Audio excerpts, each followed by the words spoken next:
This is Everybody Pulls the Tarp with your host, Andrew Moses. Each week, Andrew talks with Olympians, pro athletes, TV stars, Grammy winners, best-selling authors, CEOs, and other high performers to uncover their success secrets.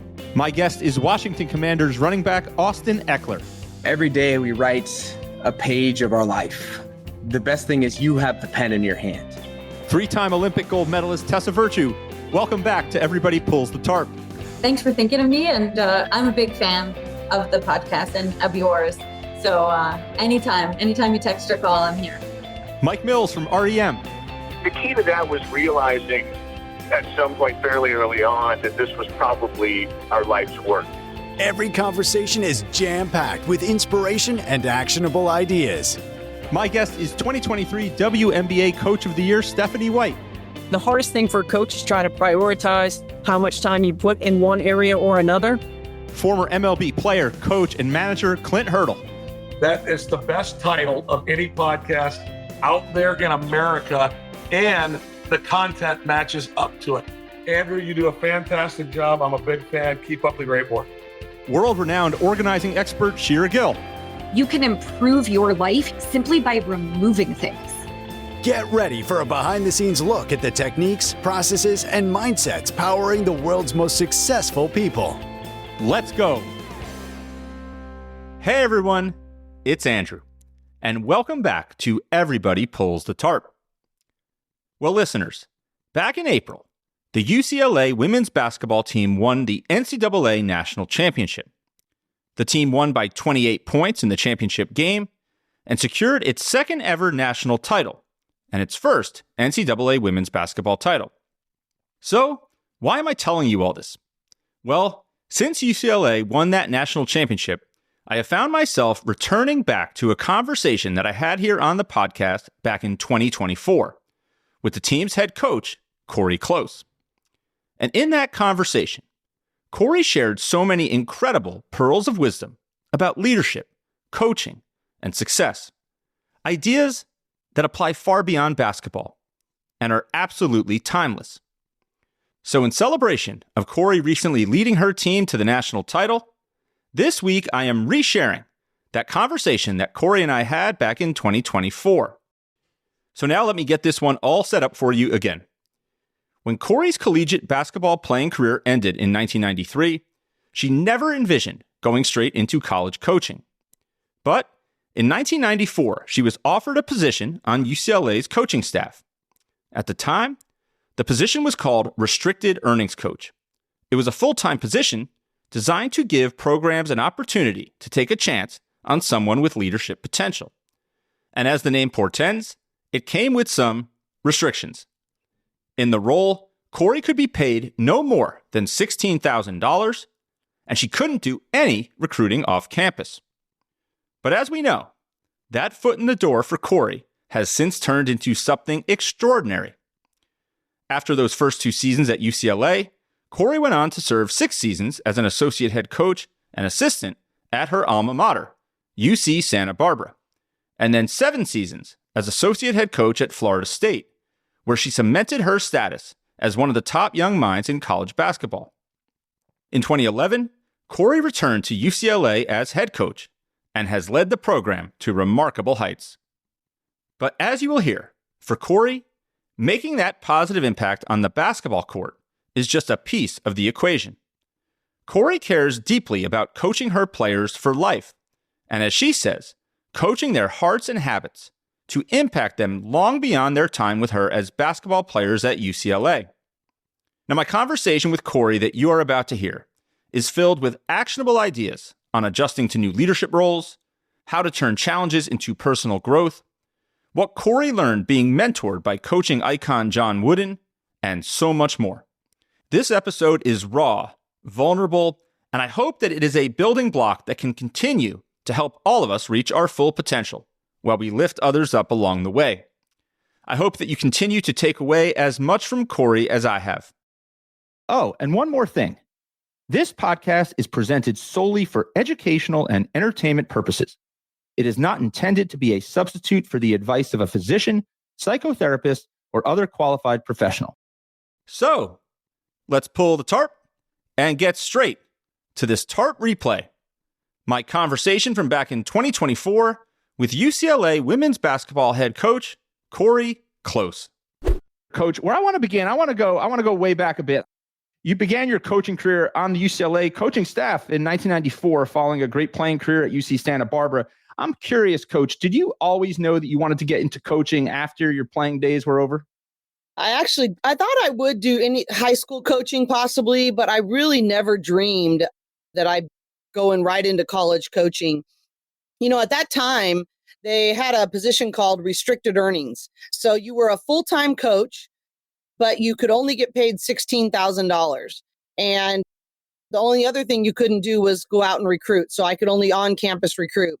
And I got that. So what it allowed is young people like me to sort of have them take a chance on us. And so I was the restricted earnings coach at UCLA on the women's side, and Steve Lavin was the restricted earnings coach on the men's side. And he's actually the one that eventually brought me to meet Coach Wooden for the first time. And then I had the opportunity to be mentored by him for 15 years. So it was very fortuitous, but I really didn't anticipate getting into college coaching, which is interesting. I actually was a better soccer player out of high school than I was basketball, but they didn't have very many scholarships. And so I knew I needed to get a scholarship.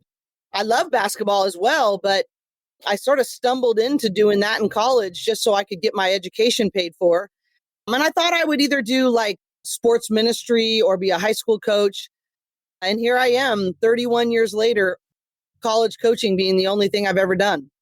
Well, Coach, I feel like there's so much there that I want to unpack, and I'm sure you've been asked this question a million times, but you just kind of led me to it right there. You talked about being mentored by Coach Wooden for 15 years. And I'm sure people have asked you this question 1,000 times. Like, is there, of all the wisdom that he must have shared through that relationship, is there one thing in particular that you took away from that relationship? It really wasn't anything that he shared. It was the consistency in which he lived. He used to say the best teachers, they don't teach the message verbally, they live the message. And so that the best messages are caught, not taught. And he really lived that. And so every time I was around him, I just was blown away by his example. And, you know, he just was an amazing teacher, philosopher, poet, and as well, pretty darn good basketball coach too. But I think the biggest thing, honestly, is the consistency in which he lived out his principles impacted me every time I was with him. That is powerful. So well said. That idea of leading by example, that phrase you used there, you know, caught, not taught, right, is something I think that doesn't just apply to basketball. It can apply to anything that we're doing. It's such an important message. I'm so glad you shared it. Very, very well said. So I'm curious. So after UCLA, you get the opportunity at your alma mater, UC Santa Barbara. You're there for 6 seasons, some as an assistant, some as an associate head coach. Then you go on to Florida State, where you're the associate head coach for 7 seasons. I'm curious. And then you come back to UCLA, get your first head coaching job. What do you remember most about the transition between the associate head coach role and that first time head coach job? You know, everybody says there's just such a big difference between those 18 inches from one seat to another, you know, and it's hard to believe. And I thought I worked for some of the most empowering, amazing bosses that let me make a lot of mistakes, fail and move forward. And Sue Semrau, Mark French, Kathy Olivier. So I was an assistant for 18 years. And I thought, okay, I think I'm pretty ready for this. No. I just think you shoulder everything differently. Everything is your fault. Everything is, I would say that it's hard to even take the credit for anything, but you feel the failures of everything. And I think that learning how to balance that and learning how to appropriately take that on was a hard transition for me, quite frankly. I was so blessed that UCLA took a chance on me and gave me that opportunity. But I quickly figured out that it felt different to be responsible for it all. And so, and I think it's honestly, I've been doing it now, finished 13 seasons, going into my 14th, and I'm still learning. I'm still trying to learn to balance all of that. But you just feel a different level of depth of responsibility. What were some of the things that you would do if you started to feel a little bit of that unease kind of creeping into your mind? in terms, what would you do in those in those situations? Well, and just to really just cut to the vulnerability of it, I had a trauma that took place after I think it was my first season, and I experienced some PTSD that really rocked me. And the reality of that, though, in the moment, it was really, really hard. But it gave me some tools about, simple things like box breathing and talking out loud when I felt those things coming up, speaking truth to the lies I was tempted to believe or the stress I was tempted to internalize. And, John Gordon has a saying that he says, just because you have a particular thought doesn't mean you need to believe it. And so I would literally say out loud, like, that's not true. I'm okay. I'm safe.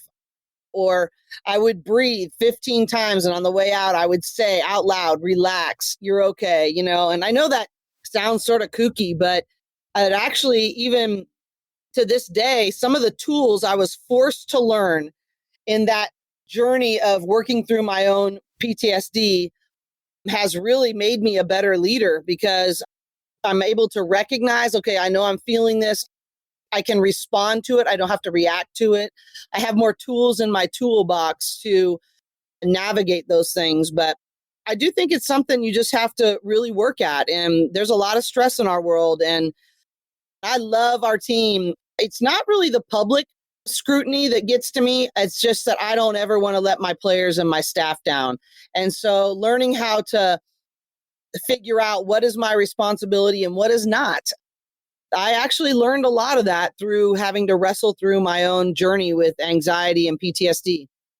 And Coach, I'm so glad you shared that and you used the word kooky. It's not kooky. I mean, that is important and powerful stuff. And I just can't stop thinking about that comment you made a few minutes ago about that lesson you learned from Coach Wooden about caught, not taught. And I have to believe that when you're coaching your players and you're leading your players, not only on the floor, but in life in general, them seeing that you've actually put this type of stuff into practice in your own life is kind of contributes to that caught, not taught, right? You're living that, how important that is. Yeah, I really do hope so. And I think it does give me, I think if I'm being honest, before I really wrestled with that, I probably was a little judgmental because I didn't understand. And it allows me to be more empathetic to something that a lot of our players are dealing with these days, and just the stresses that come into play and handling a very high profile sport and those kinds of things. So I really do it imperfectly. But I think one of the things that I really learned also from Coach Wooden was my real responsibility is to coach their hearts, is to coach their habits for long beyond when I'm going to be with them. He never cared about his championships. They were always a byproduct of coaching their hearts well. And so for me, as I started to learn how to process some of the stress, I just am like, you know what? My biggest calling is not to their jump shots. My biggest calling is not to cutting down nets. It doesn't make me any less driven or motivated to accomplish those things, but it really redefines what my true purpose is. And I think as I live that out really well, the championships will take care of themselves. And so, that allows you to do that. So, I think that I had to redefine what my real calling was, but, hopefully, I think the other thing that I've done really well, I've done a lot of things poorly, but I've done really well, is I've hired amazing people around me. And I hired staff members that are smarter than me, that invest well, that put the mission above themselves. And I think about their investment in our players' lives, and they're just covering for me. I think if you really want to be successful in life and you want to overcome hard things, make sure your circle is equipping you to do so. And I've been really lucky to have that. Coach, I'm curious. I've heard you tell a story about, I think it was relatively early in your time at UCLA as head coach. An alumni from the men's basketball team came into your office and talked about the power of the program to create impact beyond basketball. And was that, obviously you had all the time, the relationship with John Wooden, Coach Wooden, and earlier, but was that a defining moment for you in really understanding the power of this role? Yeah, I think I was wrestling. It was my fourth day on the job, and I know exactly what you're referring to. And I remember thinking I'm wrestling to bring clarity to our mission and our vision and how we were going to sell this. but also how we were going to live it and how we were going to build the foundation. I hadn't hired a staff or anything. You're just trying to keep your head above water. And this guy walks in, his name is John Valley, and he played for Coach Wooden, but I had never met him. And they said, oh, he's the dribble for the cure guy. We're involved in his community service venture. And so he comes in, he goes, hey, Coach, welcome back to the family. And he sits down across from me and he launches in. He says, I've been married 38 years because of what Coach Wooden taught me. I've started 3 successful businesses because of what Coach Wooden taught me. I survived and battled cancer 3 times and conquered it because of the way Coach Wooden gave me strength and taught me how to be strong. And then he really got me. And he said, I survived the death of my 12-year-old daughter, Erin, because of the way Coach Wooden loved me. And then he's like, welcome back to the family. I'll see you at Dribble for the Cure. And he was out the door. It was like a 7-minute conversation. It was just crazy. So I run over to my computer and I look him up. And he doesn't even mention that he was the starting guard on 2 of Coach Wooden's national championship teams and that he played 7 years in the NBA because it paled in comparison to the man he became. And sort of what I referenced earlier, when you put other things like character, habits, investment in their hearts, unconditional love ahead of X's and O's and wins and losses, it doesn't take away your opportunity to pursue those things at the highest levels. It doesn't make you less competitive. It actually makes you more. But what that story did for me was, okay, that's it. How many John Valley stories can we create at UCLA? How many times can we have someone come back in 10 years, 15 years, 20 years and go, man, UCLA was not a 4-year decision for me. It was a 40-year decision for me. And what kinds of things are we able to equip them with? And so that really was the defining moment. And I just said, we are going to teach, mentor, and equip for life beyond UCLA, period. We're going to create an uncommon transformational experience for every young woman who comes through our program. And hopefully, maybe we can create some John Valley stories of our own. Well, you sure have done that, Coach, and you're well on your way to creating so many more. In thinking about, again, preparing people, for success on the basketball court and off it, I've also heard you talk about this idea, whether it comes down to how you're planning practices or how you're just leading in general. You're constantly looking to kind of strike this right balance between struggle and joy. That's something that I've heard you say in the past that's interesting to me because it's something that I think about often, right? Trying to find that right level for all of us where we're feeling challenged, but we're not feeling overwhelmed. And I'm curious, you've had a lot of experience doing this at a number of different places and obviously a long time now at UCLA as a head coach. How do you find that balance?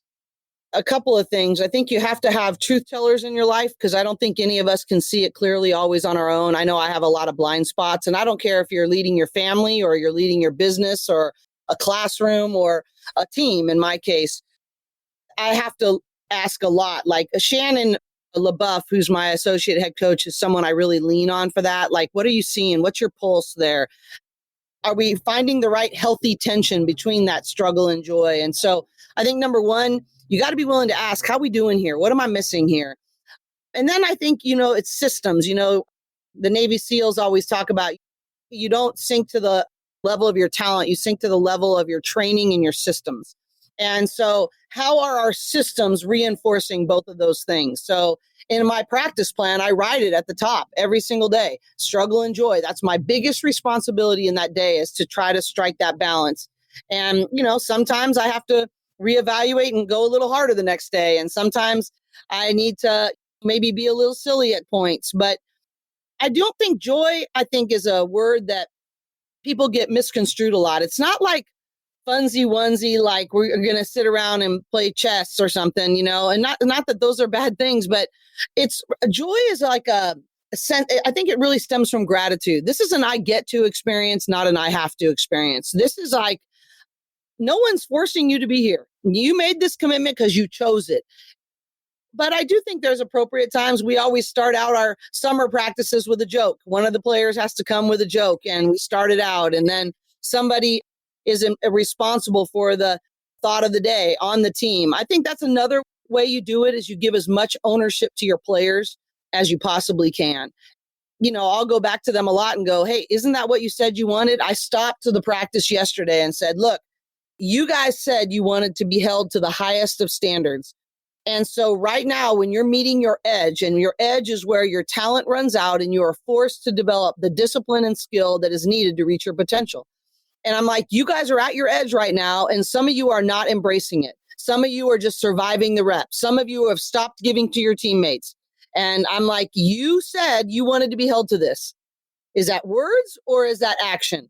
And so we got to embrace our edge, guys, because this is where the good stuff happens. You got to run right into your tunnel of chaos, right into your struggle, and make it happen. And they really responded to that. But I think you just have to have that healthy tension. And then I'll go to the players after practice and go, okay, scale of 1 to 10, how was our healthy tension today? And they'll go, yeah, you missed the mark, coach, or yeah, today was a good one. We found it today. We found that balance today. So I'm not afraid to ask them what they think. We may not always agree, but I'd always rather know what they think. All right, everyone. We'll get back to the conversation momentarily.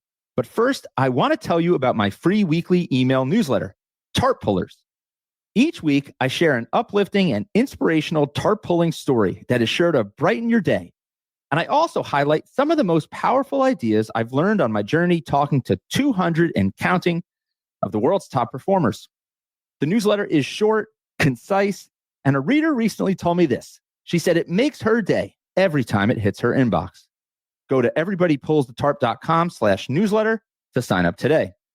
In that moment that let's use that as an example, that moment where you essentially reminded them that this is what they signed up for. This is what hey, you guys are all asking me to hold you to an extremely high standard because we want to accomplish this, this, and this.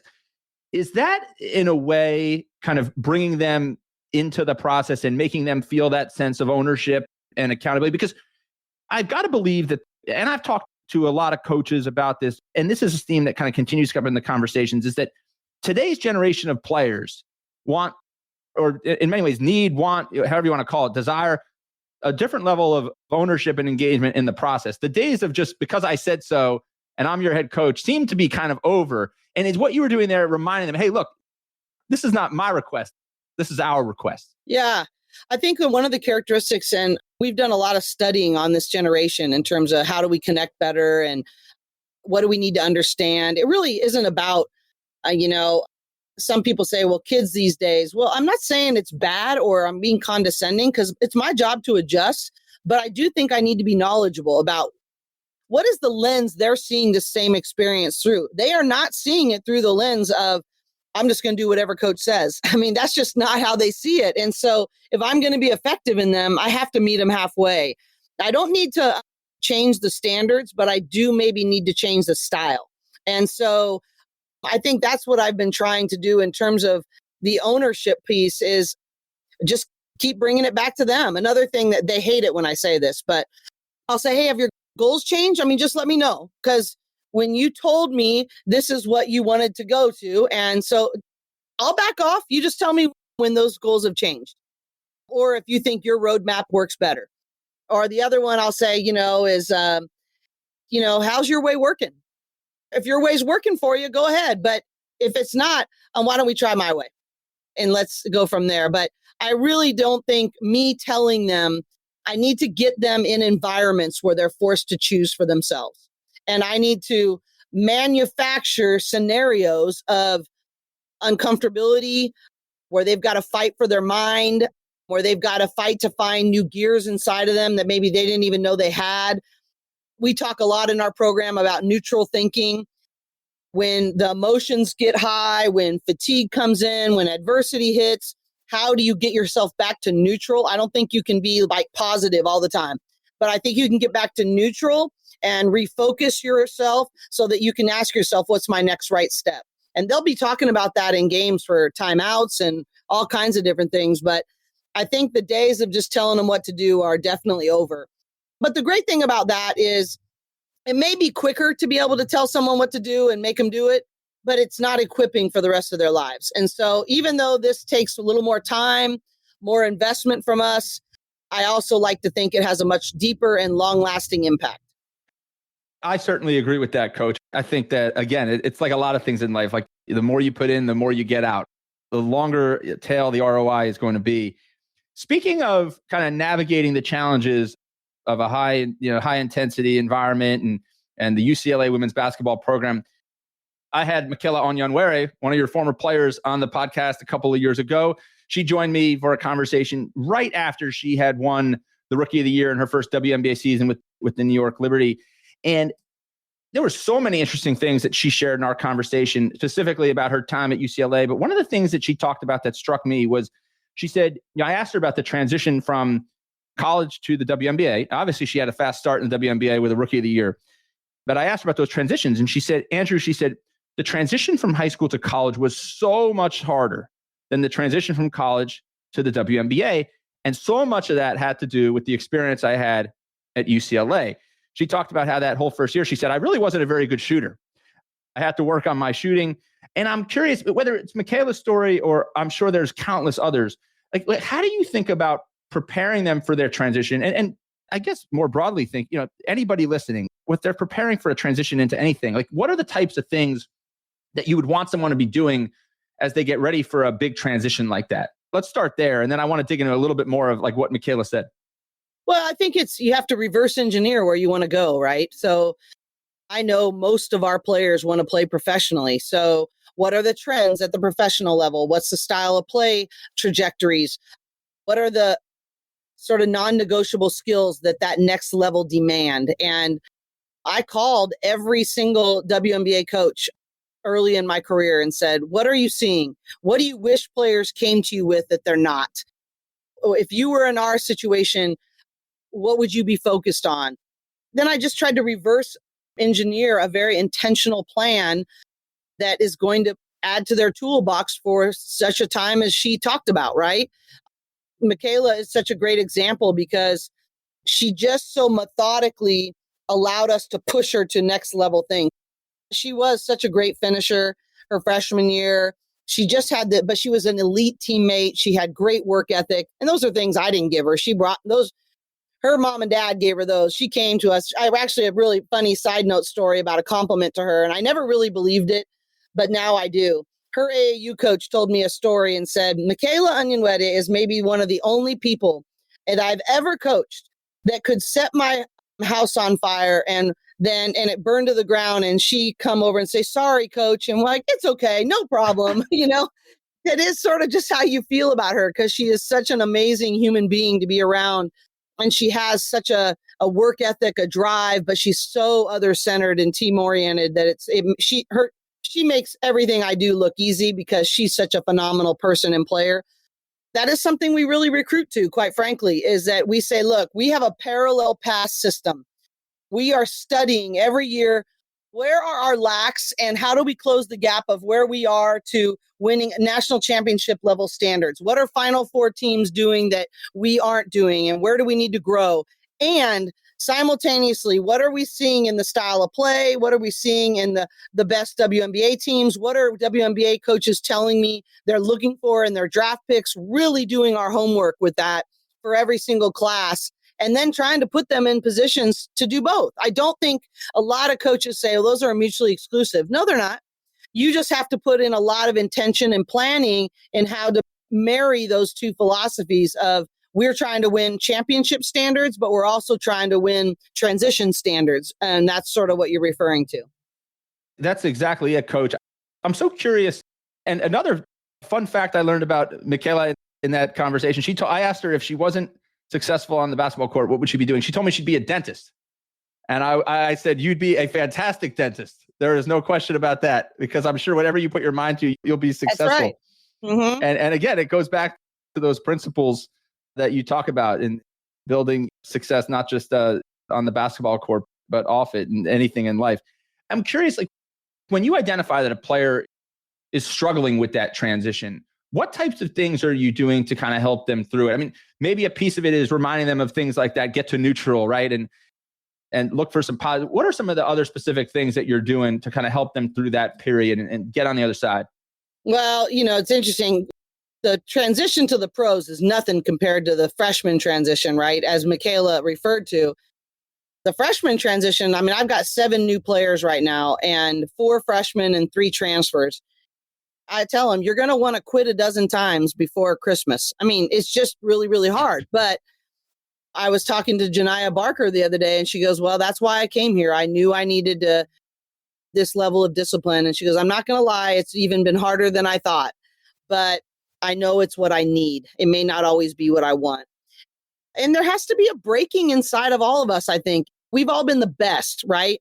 You're either the best in high school and then you're going to college, and you sort of got to be broken a little bit to rebuild at a higher level. It's just like when you're going to the gym and you're lifting weights to break your muscles down so that then they can become stronger. It's really no different in that transition. And it's the same when you go to the pros, right? So it's going to require some different things. You're going to need to realize, I remember when Jordan Canada, who's now a starting point guard in the WNBA in Atlanta and 2 WNBA championships, her first year, the summer, she could not get the ball across half court against our scout guys. And she's like, I'm never going to play here. I can't do it. And she ended up being Pac-12 Freshman of the Year and going on to have this great career. And she said to me one time in the middle of her freshman year, she goes, I just had to face the fact that what used to be a ooh-ah assist is now a turnover. And I got to let it tighten everything up. And so she had to be broken a little bit. She had to be humbled a little bit. And I always think first of all, I wouldn't have a job if they didn't need us a little bit. And secondly, you just can't reach your potential because all of us have human nature. We like comfort. We like praise. We like all those things. And until you are sort of stripped of your old ways, you're not willing to really find new ways. I always say the discipline or the pain of where you are has to be greater than the pain it will take to get to where you want to go. And in those transitions, you got to allow that pain to be greater so that you can be spurred on to develop the discipline and go through the pain of what it takes to get to where you want to go. And so I just try to flip it on its head and go, this is going to be tough. You're going to feel this and it's going to force you to choose. And isn't that cool? Very well said, Coach. And speaking of where you want to go, I'm not sure if this is where you guys wanted to go, but you guys are headed to the Big Ten. You're opening up play in the Big Ten. And I'm a Penn State alum, so I'm excited to welcome y'all to the conference. And I can't wait to see you guys in Big Ten country. It makes it certainly easier geographically for me. But I do know that you personally and so many others played a massive role in growing women's basketball in the Pac-12 into really what it became. And more broadly, I mean, you've played a massive role, as have others, in this massive wave that we're seeing in just women's sports and not just women's basketball. But I'm curious, have you had a chance to reflect on that a bit?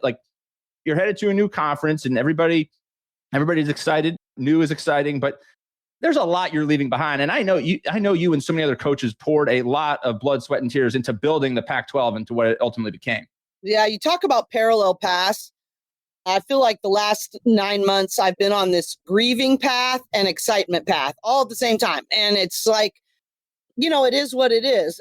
The reality was I knew it was changing and I couldn't do anything about that. And the landscape of college sports in general is like nothing we've ever experienced before. And my job as a leader is to be willing to pivot, really anticipate, build infrastructure, and adjust to the new landscape in which I'm in. What I think about it is really inconsequential. But there is a real sense of I want to honor the past. And that's been hard because I'm like, okay, well, here we go. We're going to the Big Ten. What do we need to do? Let's move on.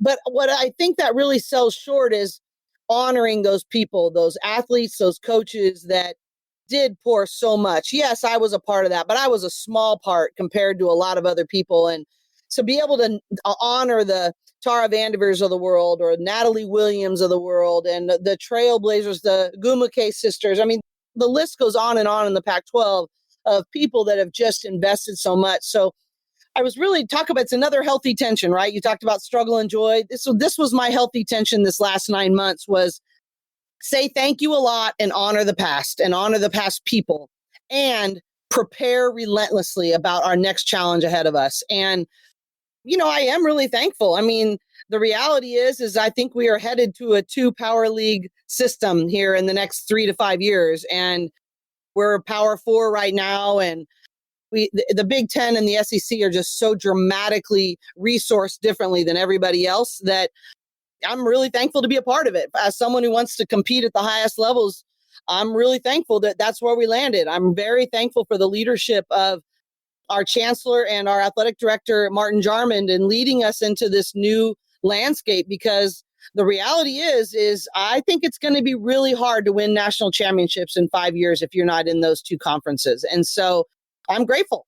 And so, yeah, we've had to change how we schedule in terms of knowing what the travel is going to be like. And so, but that's not been hard. We're learning, we're watching a lot more film, trying to get more familiar. I definitely watched with different eyes Big Ten teams last year. So we're really excited. Now, I would say they've got a bigger deal because both us and USC are top 5 in the country and going to have an amazing, and then they're going to be traveling across the country to play us. So they're going to have their own challenges, the rest of the Big Ten. But, I just think you can't complain about where we are now. You got to make it work to the best of your ability. Absolutely. 100%, Coach. I'm curious. We talked a few minutes ago. Michaela said that if she wasn't playing basketball, she'd probably be a dentist. Have you ever thought about what you would be doing if you weren't doing all this?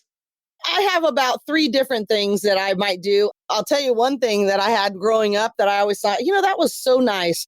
I had a lawn mowing business when I was growing up in middle school, and I am like meticulous about my lawn. And I thought to myself, you know what, forget all this. I'm just going to go mow lawns for a living. This is it'll be a lot less stressful. And don't put it past me.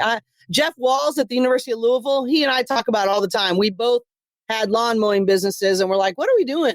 When we retire, we're just going to go mow lawns and have a very stress-free kind of life. But probably more realistically, I never thought I would do this, but going through the Kaplan report and the gender equity crisis, as well as some of the other things and the challenges of administration, I think one of my strengths is sort of strategic planning and vision casting. And so I might want to go into athletic administration, depending on how this NIL world evolves a little bit. I'm interested in that and hoping to provide for coaches what I always want for myself as an administrator. What do I desire? And maybe I could provide that for somebody else. Or the other thing is my faith is my relationship with Jesus is really important to me. So I've thought about just volunteering with like a Fellowship of Christian Athletes, or I don't know what organization, or just trying to say, hey, God, how do you want to use me? How do you want me to love people well? Even ones that disagree with me or have different thoughts. I just want to love people well. And so if I could be used in that way, I'm trying to keep my mind open. But I am getting to an age where I'm starting to ask God consistently, okay, God, what do you have for me next? When this coaching gig is up, which could be sooner rather than later, you never know, but it's a crazy world out there. But what do you have for me next? And I probably have asked that question more in the last year than I have ever before.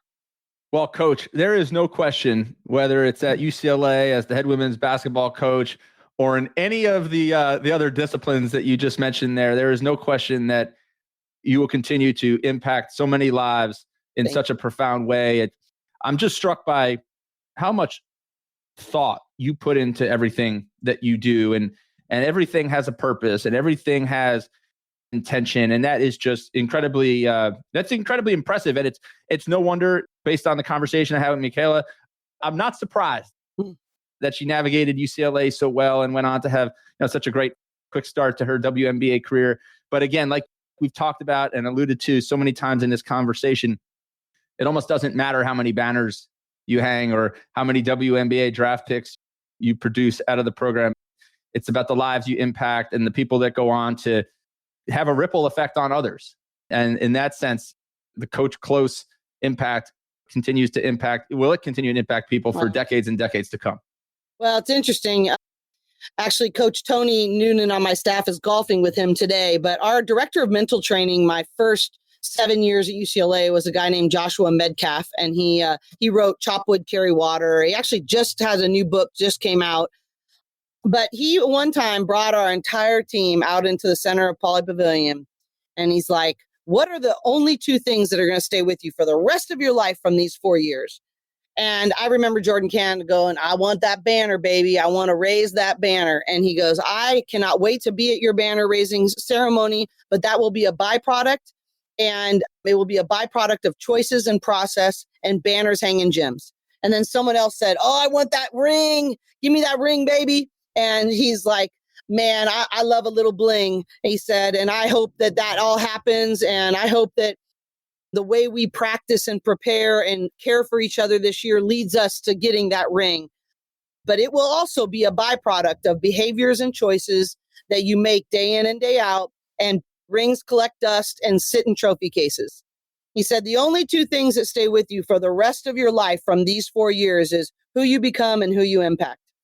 And it's not about me. I mean, there's a book called The Purpose-Driven Life, and the first line in the book is, it's not about you. So I think you have to first acknowledge that UCLA women's basketball is not about me. It is about helping young women become who they want to become and impact the people they want to impact in the manner in which they want to impact. And so am I going to be the biggest smiling coach when they're cutting down nets and hanging banners? Absolutely. But I'm going to be doing that because I know who they became in the process, who they impacted in the process, and that will never leave them. Coach, there is no question that you are a certified tarp puller. As I like to say every single week here on Everybody Pulls the Tarp, you live the Everybody Pulls the Tarp mindset in everything you do, always leading by example, lifting others up, and having an impact on so many in such profound ways. Thank you so much for spending some time with me. This is a conversation that I've wanted to have for so long, in particular since I talked to Michaela. I said, I got to know more about that program. I can't wait to talk to Coach Close. Thank you so much. It is my honor to be with you. Thank you for what you're doing to talk about leadership and honor people. It means a lot. Thank you. We'll talk again soon. Thank you for joining me this week. Be sure to subscribe in your favorite podcast app so you can catch all of our upcoming episodes. And if you are like me and want a world full of tarp pullers, then leave a review to help others find us. You can also follow me on Instagram at AndrewMoses123 and sign up for my email newsletter at everybodypullsthetarp.com/newsletter. I'll share tips and insights to help you achieve maximum success and happiness. Until next time, keep pulling the tarp.